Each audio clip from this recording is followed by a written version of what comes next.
I live here on Zambia's Liuwa Plains, a remarkable place, a remote and unspoiled African wilderness.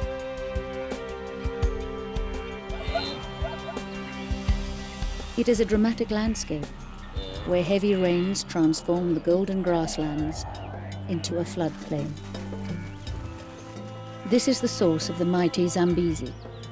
Each year it bursts its banks and the land becomes a lake. Survival here depends on an ability to adapt to extremes, and life in Liuwa is always a challenge, for some more than others. My story is true. I have survived more than the storms and the floods. I am the last lion of Liuwa.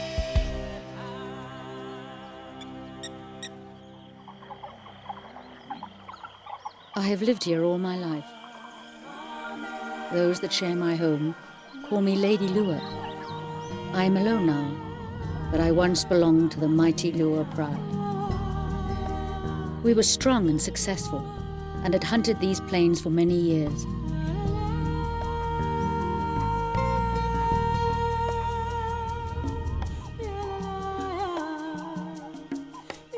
I am the last survivor. Why will become clear, but first I will show you how we live our lives in Liuwa.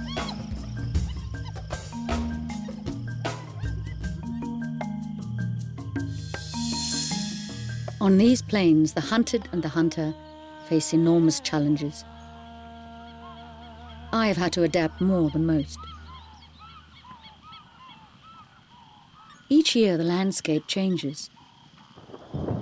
As the rains arrive, the grazing herds begin to leave. I watch these storms transform the golden grasslands into a lake.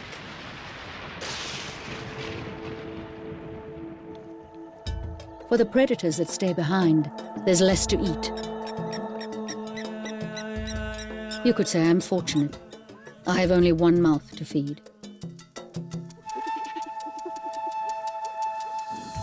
It is not so easy for the hyena. They live in large clans and are always ravenous. They are my great rivals, and we fight constant battles over food and territory. Nothing stands between a pack of hyena and food. They never stop trying to scavenge and steal where they can.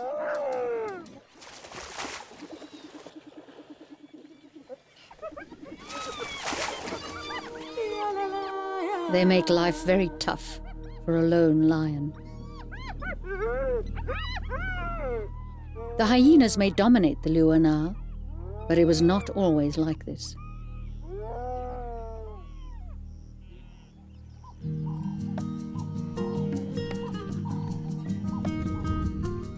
In the old days, when we lions were together and strong, things were different.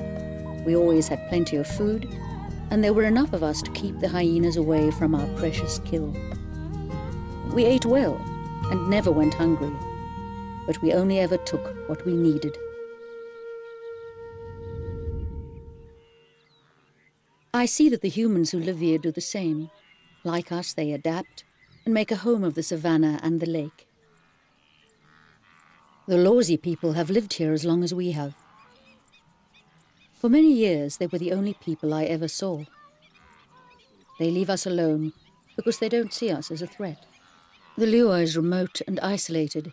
Not many people come here from outside.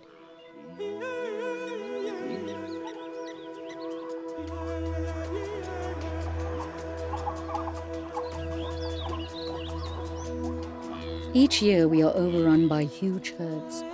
In the dry season we are spread far and wide across the plains as the wildebeest arrive to graze on the rich grassland. Their arrival is eagerly anticipated. Hungry predators hunt out the weak and the young. When they arrive, the herds are full of pregnant cows that have come to the Liuwa to give birth.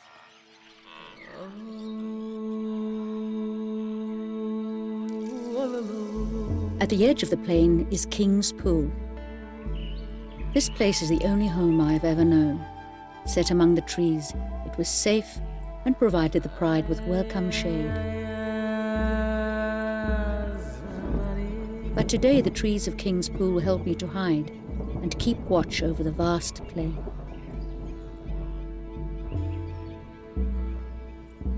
Unlike most lions, I'm a good climber.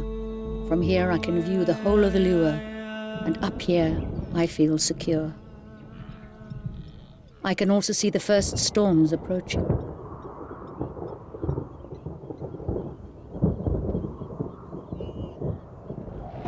They bring the heavy rains that will so dramatically transform my home in the months ahead.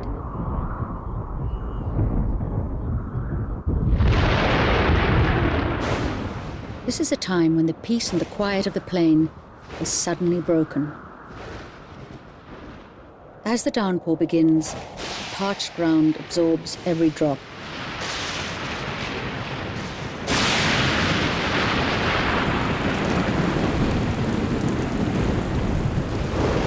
The relentless rain gradually begins to fill the pans.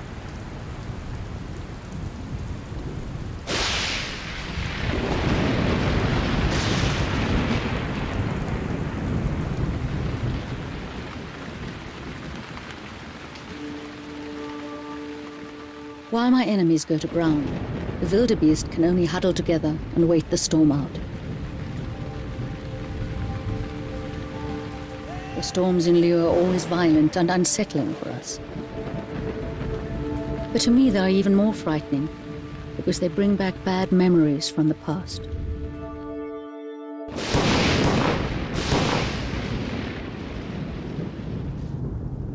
You'll see that King's Pool has not always been such a safe place.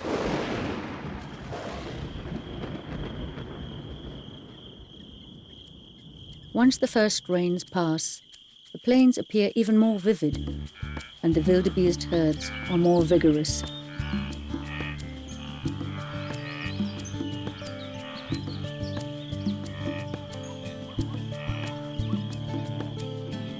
I spend most of my time watching the grazing herds from the safety of King's Pool.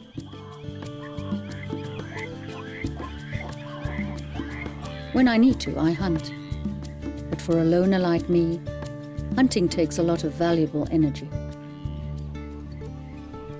Without the teamwork of a pride to back me up, I have to be careful when I try for a kill.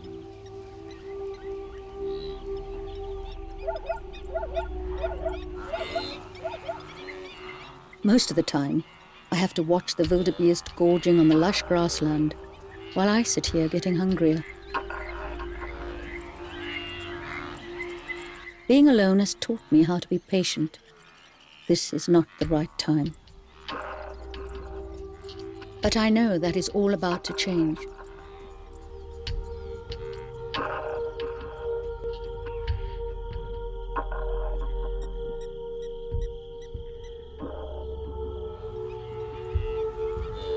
The plain will soon provide for me, as soon as the wildebeest females start giving birth.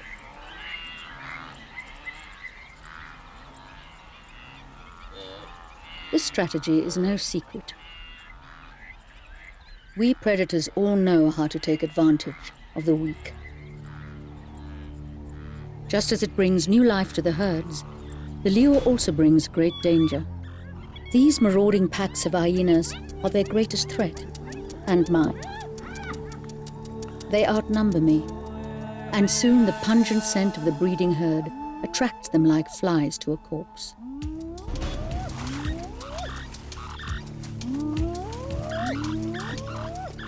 The mood becomes uneasy, as vulnerable mothers-to-be must try to get their calves out of their bellies as fast as possible. But no longer hidden in the middle of a herd, they are suddenly exposed. And the loping hyenas are clearly anticipating a mighty feast.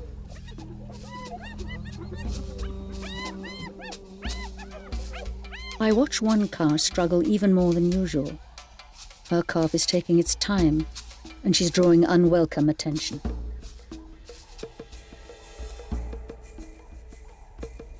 Every minute of this exhausting labor makes her more vulnerable. Then, just in time, the baby calf emerges and the mother is free. Now it is the tiny calf that is at risk.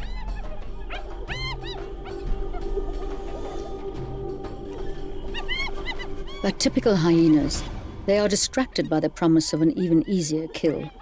Another cow, weak from giving birth. She has no chance of escape. Her struggle gives the calf crucial time to get on its feet, and time for the herd to help get the little female walking.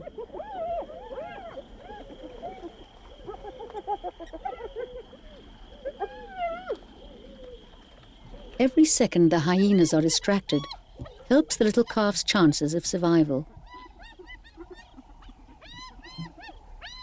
For the clan, the cow is a bigger feast and easier to share out. Meanwhile, the calf seems to be gaining in strength, despite the difficulty she had coming into the world. The others encourage her to walk, knowing she must soon keep up with the herd.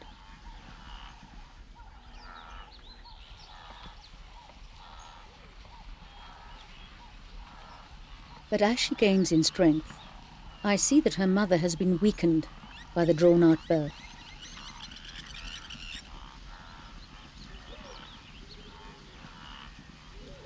My hunger grows more intense as I watch the clan finish off their feast,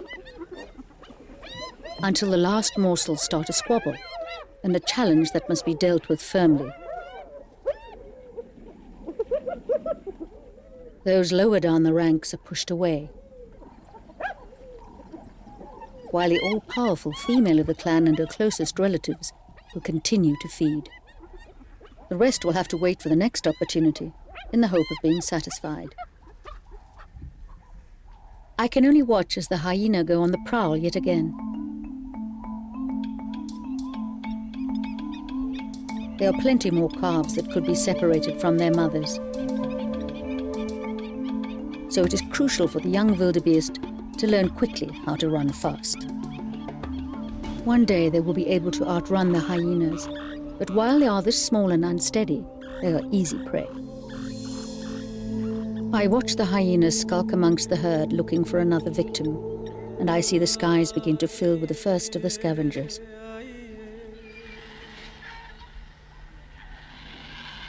With no chance of a kill today, it is time for me to return to an old meal.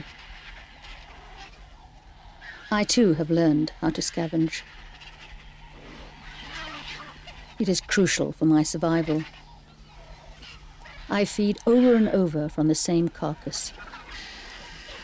In between, the vultures get to eat their fill. But though I scavenge, I always prefer to dine alone. Even though they have torn at the flesh, there is more than enough meat left for later. I know they'll be back.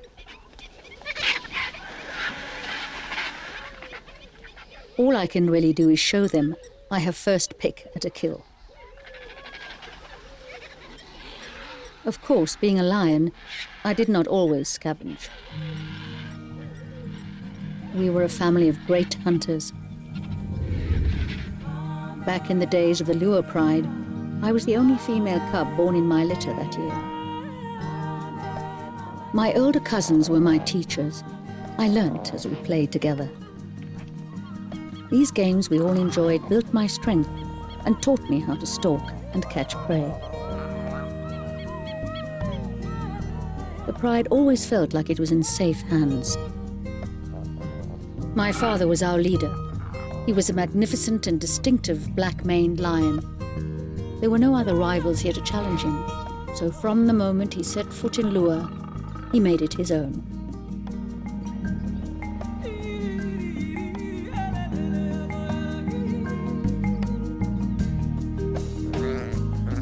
We stood out and we became well known because we were the only lions that lived here.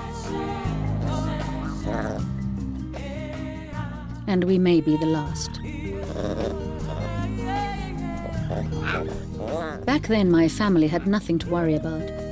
Our territory was secure, and the Liuwa provided everything we needed. In those days I was never alone because the pride were always there.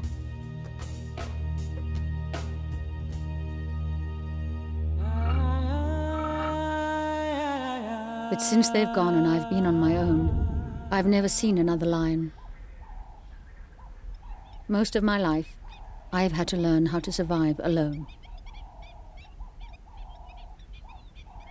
When I look at the others who share my home, watching how they spend their lives together, it reminds me of what I once had. The young wildebeest calves are always eager to feed on their mother's milk.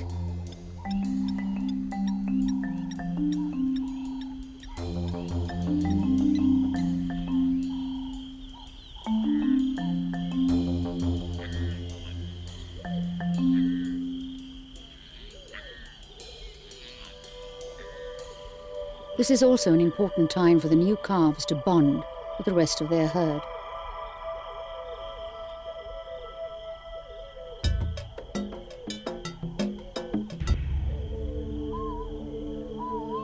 And a time for us predators to stay alert. But the young calf I saw struggling to be born is unable to suckle.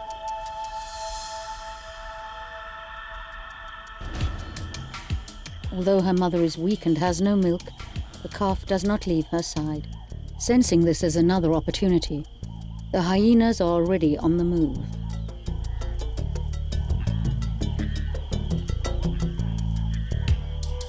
But hunger finally forces the calf to leave her sick mother. Without an adult to watch her, she strays from the safety of the herd and towards the hyena's den, where a young pup has been left alone.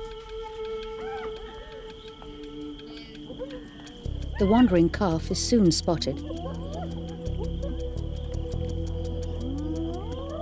The hyena pup calls out. Her mother is not far away, and I watch as the calf makes its first and perhaps last mistake.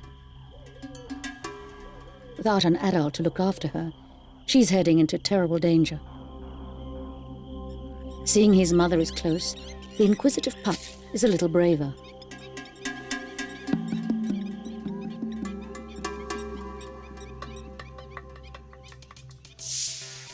Then just in time, a warning, and the calf realizes how far she's strayed.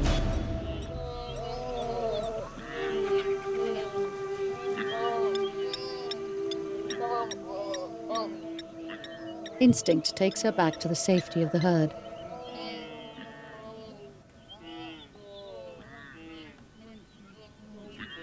At this age, all youngsters are vulnerable.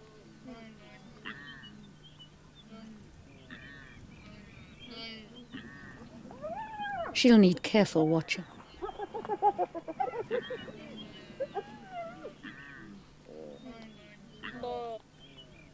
For now, the calf and pup eye each other from a distance. One day they might meet again as predator and prey, roles they will grow into as they get older. The hyena guides her adventurous pup to the safety of the den.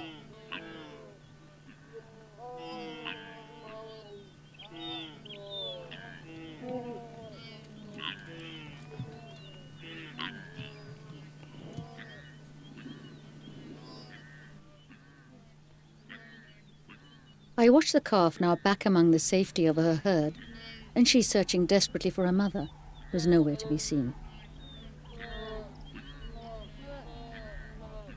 As other calves stay close to their mothers, she's left alone.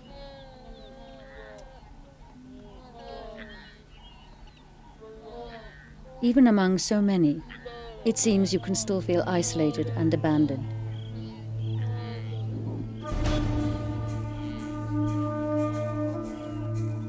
With so many young calves around, the approaching hyena are even more predatory than before.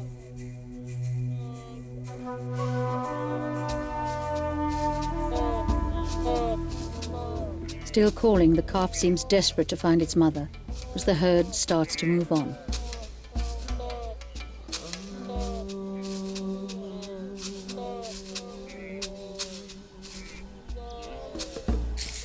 As I shadow them, keeping my eye on things, I see that the calf's mother is finally losing her battle. She is stranded.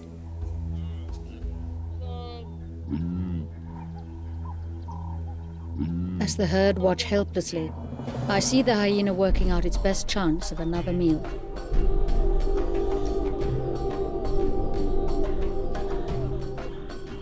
The hyena moves in on the sick calf. Still calling in vain, the calf must stay with the herd.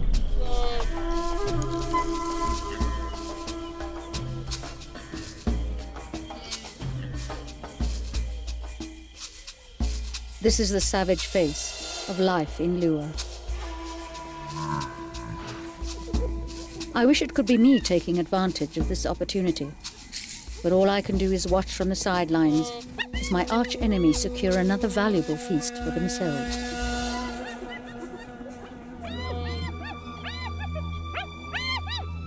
While I am hungry for fresh meat, the hyena makes another kill and wins again. And I see the Liuwa inherit another orphan. Like me, she loses her mother violently. With only one hyena doing all the work, the kill is not quick.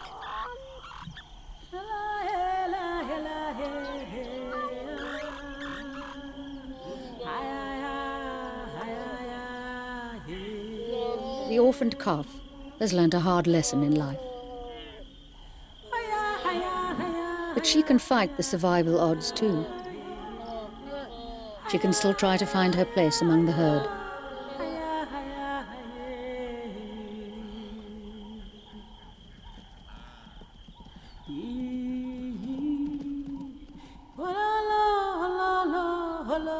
While the other calves latch onto their mothers and feed hungrily, not being able to suckle just means she must learn to graze earlier than most. Even without her mother, she still has the herd to protect her. But for me it was different. I only had my pride, and when they had gone, there were no others. I look at this young calf, and I see similarities in my own life. Without a family, my future was also uncertain. Surviving here alone was always going to be a huge challenge.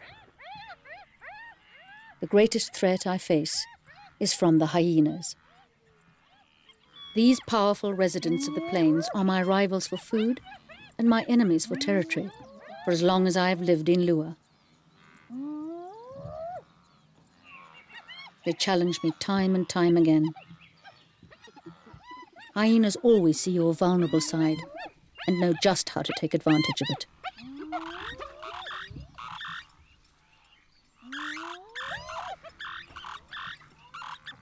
So I must put on a show of strength to reinforce my power and superiority over them.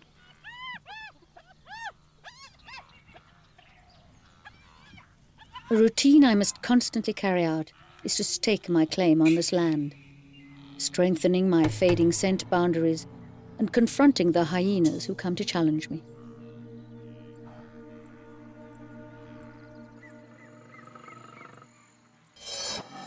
Sometimes I can keep them happy with the scraps I leave after feeding.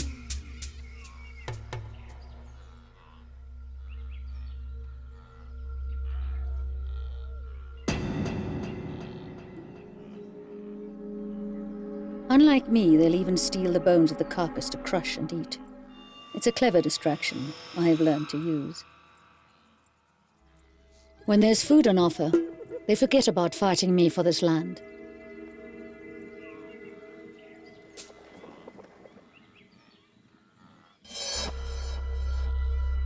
It's a battle of wills we play out time after time, saving our energy to hunt and watching each other for the slightest sign of weakness.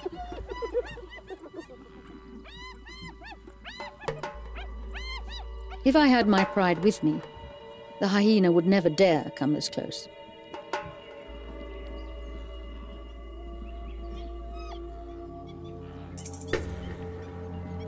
I'd never have to fight these battles alone. But for now at least, a lion still rules the Liuwa. as long as I can keep the dreaded hyena at bay.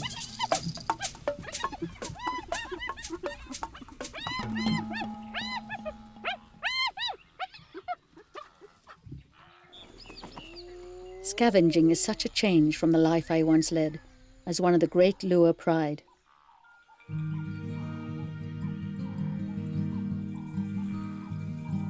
Before my family were taken, food was never a problem. My mother hunted, and she always made sure of a kill.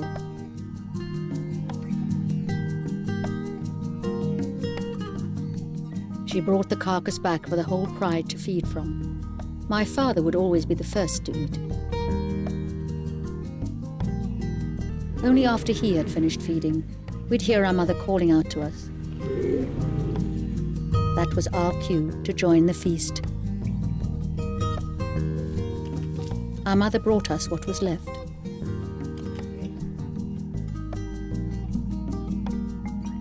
Our father would stay and watch over us as we took our place at the carcass. He wanted to see us develop our taste for fresh meat. These family feasts always left us full. They also helped us to bond as a pack. Feeding together as a pride helped us to know our place and position in the ranks. It is what makes a lion pride one of the strongest families there is, and helped to make us great hunters. One day I thought I would join my mother as she went hunting.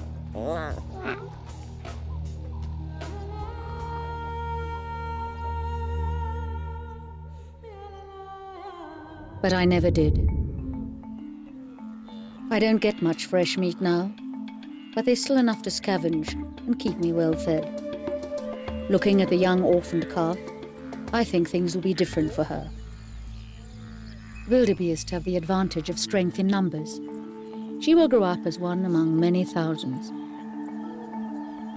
If she lives that long, it looks like she's about to learn another difficult lesson. She's become separated from the herd again. The hyenas are never far from these breeding herds. There are just too many good opportunities.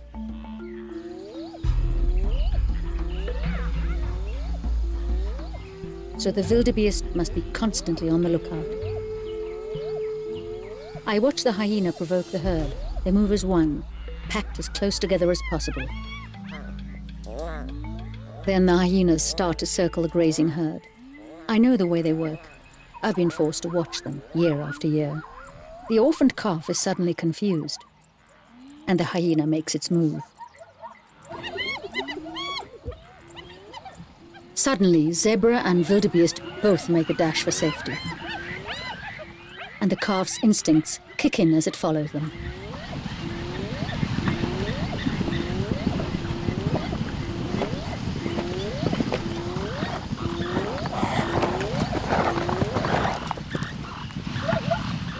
But in all the panic, she has joined the zebra herd by mistake. The stampede is sudden and confusing.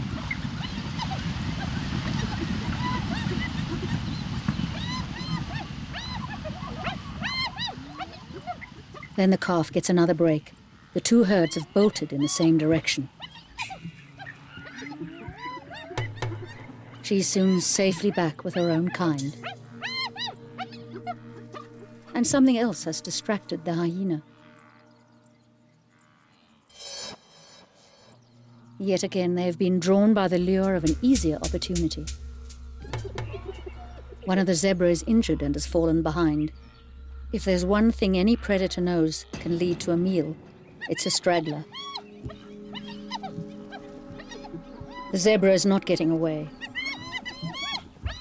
so there's no need to hurry.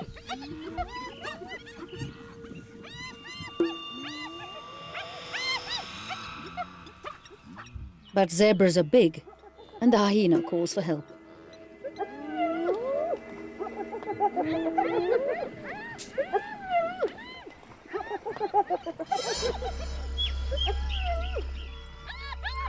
Their hunting cry makes the rest of the herd uneasy. Even the little calf seems to sense that the hyenas are back on the attack. They begin to work as a team maneuvering their victim away from the safety of its herd. The hyenas take their time, careful not to risk being injured. The zebra may be lame, but it is still able to put up a fight. This doesn't stop them. It is a prime opportunity no hyena would give up. But this is the lure, and the zebra's fate is far from sealed.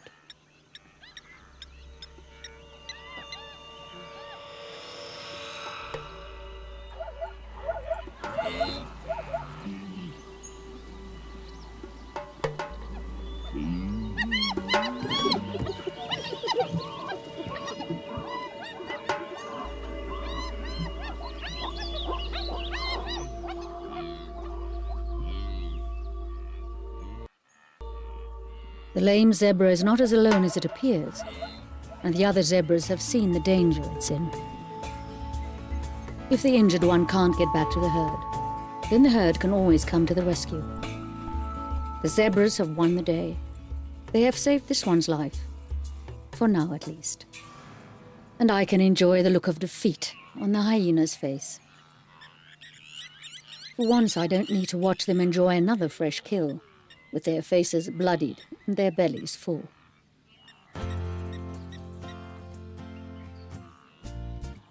I'm not the only one celebrating. The calf is in high spirits too. Perhaps because she has also survived another dangerous encounter with the clan. I'm beginning to see she has every chance of being a survivor. Practicing the distinctive sprints and leaps, it will help her to stay out of the hyena's reach.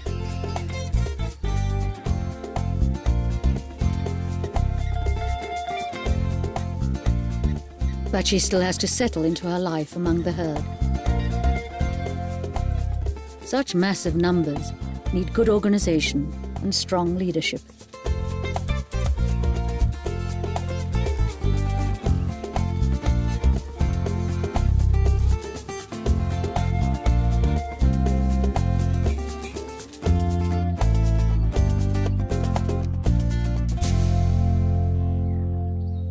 I see how the biggest males of the herd keep order and how they work hard to stay at the top.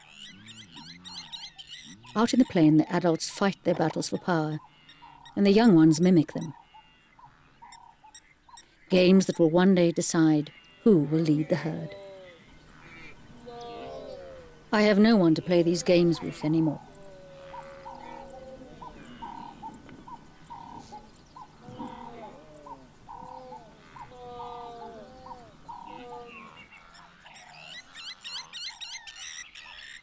It's just not the same on my own.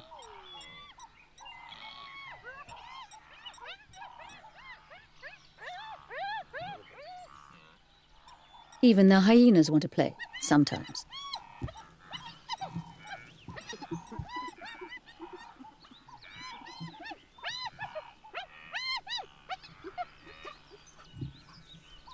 Of course, their games often involve bits of prey, carried as some sort of post-hunt trophy.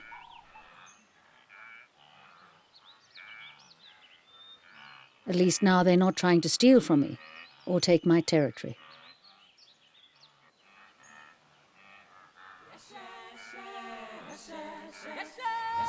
The games they play are like those I learnt as a cub, the youngest of the pride.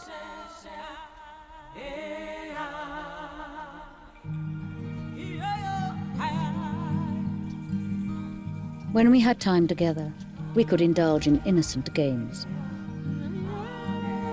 They helped us prepare for adult life on the Liuwa, a life where the females would hunt for the whole family. We prepared for when we were grown and would hunt as a team.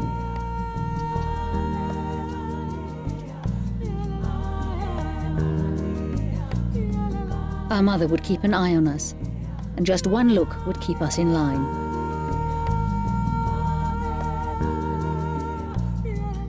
As playful as it was, this time was crucial. We did not know it then, but the games we played as cubs were important for our growth, for strengthening our muscles, and for honing our skills that we would need later on in life as adults. These games are also important because they helped us to develop individual bonds and alliances that are so important to the strength of a lion pride. As the only female cub, my place in the pride was crucial, not only for the cubs I would bear, but also to hunt. We were such a magnificent family. But I am the last one, and the lion bloodline of Liuwa will die with me. As the days pass, I see more storms approaching that will bring heavier rains.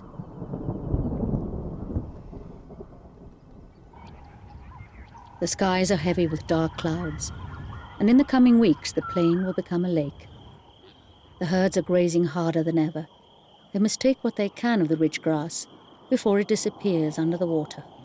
Most of the calves are weaned now and feeding along with the rest of the herd.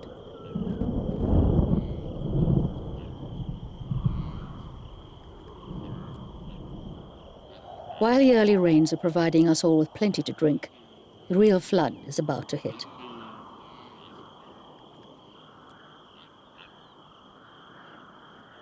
Then the only place left for the herds to graze will be the higher ground above the pans.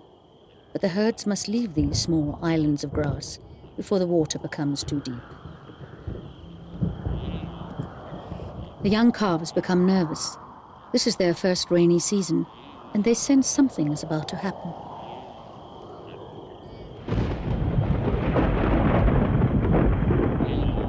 A sense of unease sweeps through the entire herd as the skies darken even more.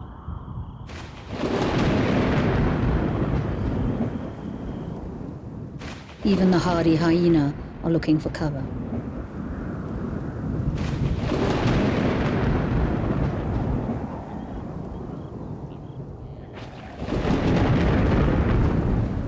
With the first drops of rain, the Liuwa itself comes to life. The rains are such a powerful and unstoppable force that they will soon reshape our home. The flat plain holds onto the water, and the land that has been grazed starts to slowly disappear. Over the coming days, I watch as the plain becomes a lake. We must change and adapt to the new landscape.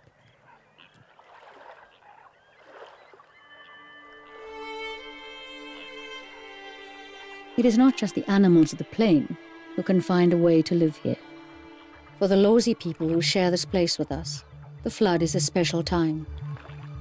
They have their own legend about it. It tells of the first great flood they call the Maya Lalungwa, or the waters that swallowed everything. It is said the people were afraid to escape in their leaky dugout canoes. The first great canoe was built and loaded with seeds and animal dung. Where it landed, they scattered the seeds along with the dung, and it is said this is where all plants and animals come from.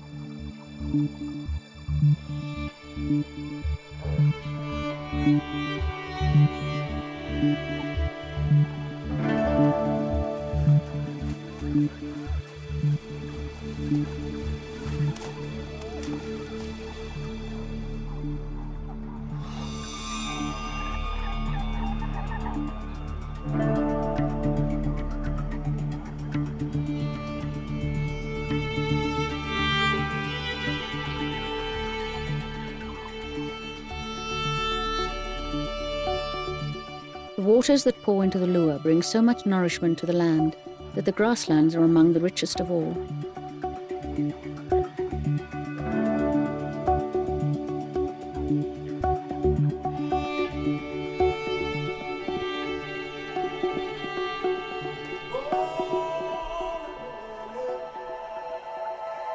The biggest challenge to us predators who remain after the flood is how to stay well fed. The herds we depend on leave the plain for dry land.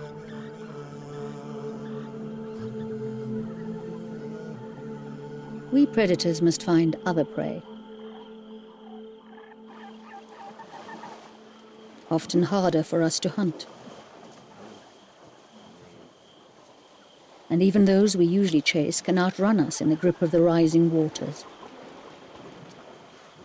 Even the hyena have a tough season ahead, as their bulky, powerful bodies make them heavy and slow compared with the nimble Lechwe gazelles. Back when the pride was here, we learned how to stalk our prey across the flooded plain. When we were old enough, we would follow our mother when she went hunting. Even though we cats instinctively shy away from water, we had developed the necessary skills that enabled us to navigate our way over the watery plain. These useful skills were passed on to each of us. We learned how the water made it harder to sneak up on prey and get close enough for a lion to strike. Those early years taught me everything I needed to know about living here. We learned how to get to higher ground where the flood could not reach, and where we might find our prey.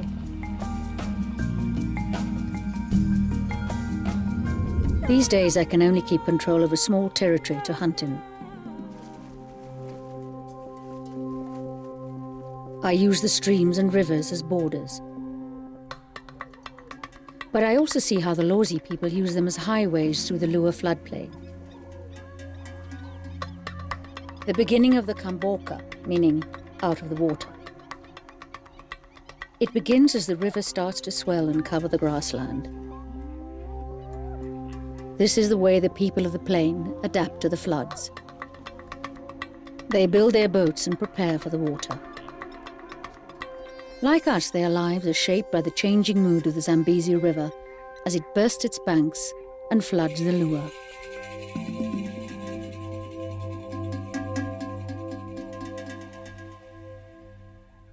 The Lawsi know that I live here alone, but they are no threat to me.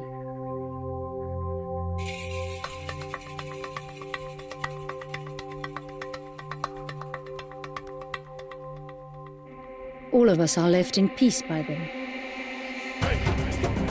I see how they respect animals. The ceremony marks their move to higher ground at the start of the rainy season. The festival is led by a great barge, powered by 100 paddlers, followed by a fleet of smaller boats. This is the barge that carries the king, or the Latunga. It is symbolized by a huge elephant. The queen's barge follows, bearing a peacock.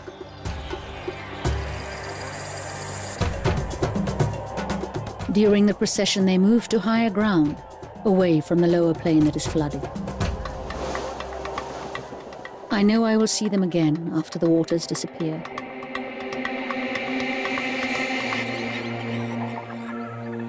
The Great Flood has become a part of the way we live.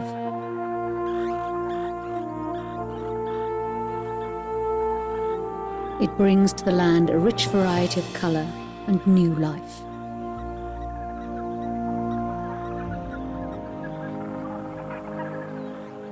And for all that abandon it in search of dry land, new animals arrive.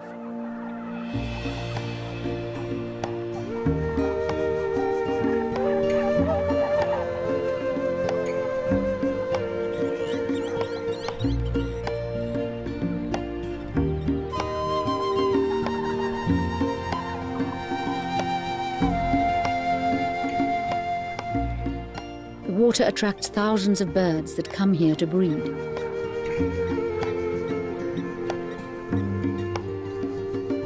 On the banks of the lake, we see as they perform a ballet of colors, calls, and displays to attract mates. I look out over the huge, shallow lake that covers the savannah and see how the Lawsi people have learnt how the lake provides, just as the grassland did. Even though the Lawsi villages are now abandoned, they will come alive again next year.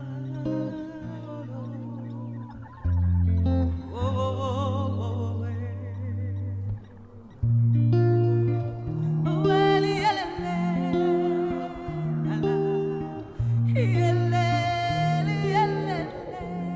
Meanwhile, they still return to fish the lake.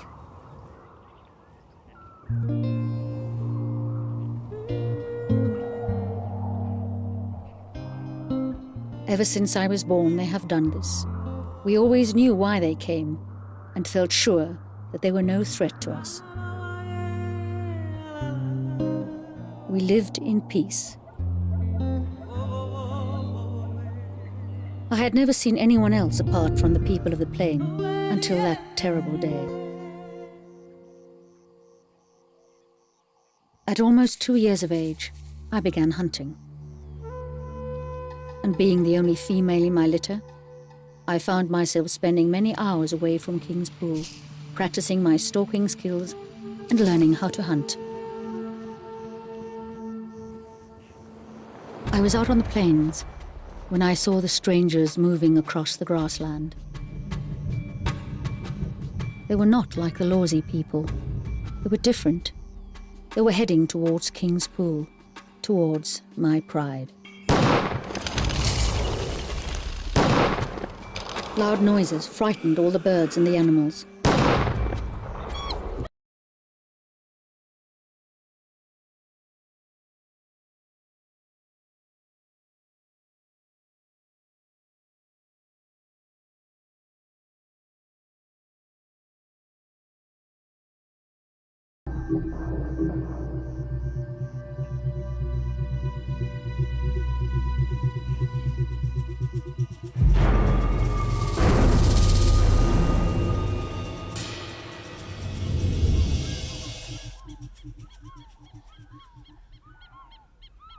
Ever since that day, I have been alone.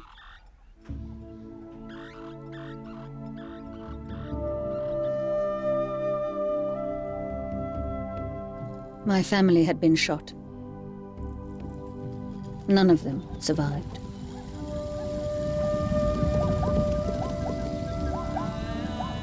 You could say I was lucky not to have been killed, but part of me died that day. Afterwards, I grew up fast. At least I had been well taught how to survive here.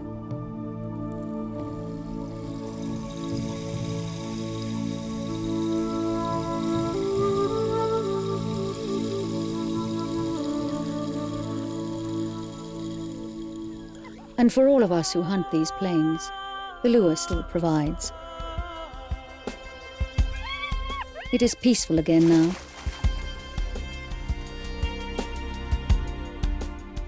The lure is full of survivors, including the young calf. She has grown now and seems settled in the mighty herd.